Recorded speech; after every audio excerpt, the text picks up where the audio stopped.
Hello guys! Do you connect to the internet and it just says no internet, not secured?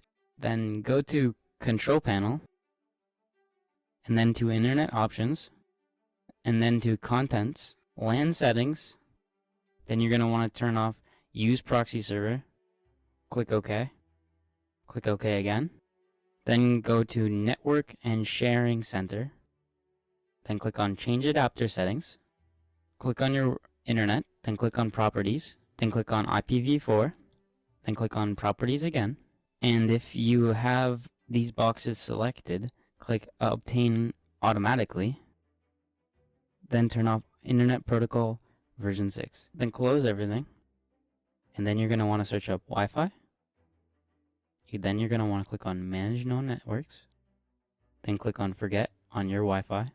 Because if you change your internet password for your router, it might automatically type that in and it might not work. Then connect back to your internet, type in your password, click Next, and then you're going to want to test it out by going to Speed Test and clicking Run. And there you go.